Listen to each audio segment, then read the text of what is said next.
Imagine you just had an exhausting day at work. Your lights are about to give out as you wait patiently at the bus stop. The bus finally pulls up and you're ready to rest your weary body. Suddenly you are asked to move because of the way you look. Now you are no longer faced by your physical tiredness. You are faced by the tiredness of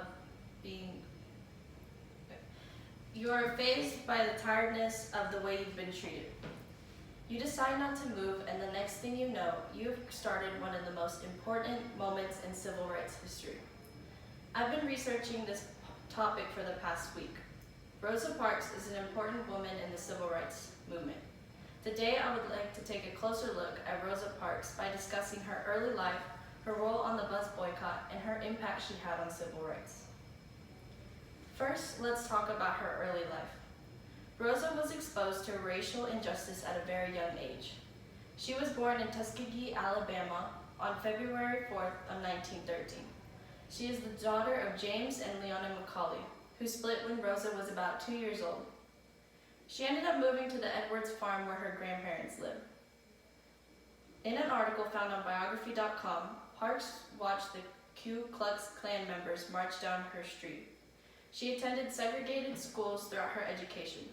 At the age of 19, she got married to her husband, Raymond Parks. After she went back for her high school diploma, she became involved with the NAACP in 1943. The NAACP stands for the National Association for the Advancement of Colored People. This organization believes that everyone should have equal rights, not based upon their race. Now that we've talked about her early life, we're going to talk about her role on the bus boycott. Rosa was exhausted after a long day of work. She was working as a seamstress at a department store at the time. That cold evening, she was sitting on the front row of the colored section. As stated on ushistory.org, in Montgomery, Alabama, if a bus became full, the seats nearer to the front were given to white passengers. James Blake, her bus driver that night, demanded that her and 3 other African Americans move to the back of the bus. The other 3 did as they were told and moved. Rosa did not budge. 2 police officers came and took her into custody. She was found guilty of violating bus segregation laws on December the 5th. Rosa Parks' bold actions eventually led up to one of the largest social movements in history. Now that we've discussed her early life and her role on the bus boycott, let's follow up with her impact she had on civil rights. On the day of the trial, the people planned a bus boycott, led by Martin Luther King Jr.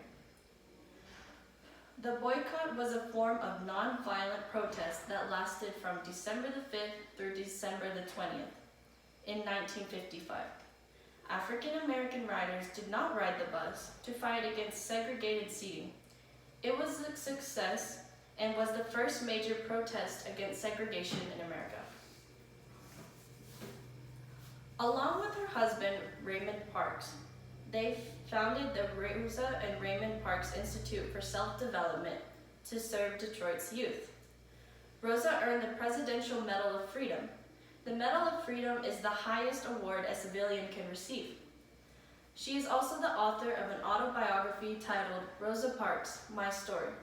It tells about her life growing up in the 1900s when racism and segregation was a big issue in the South.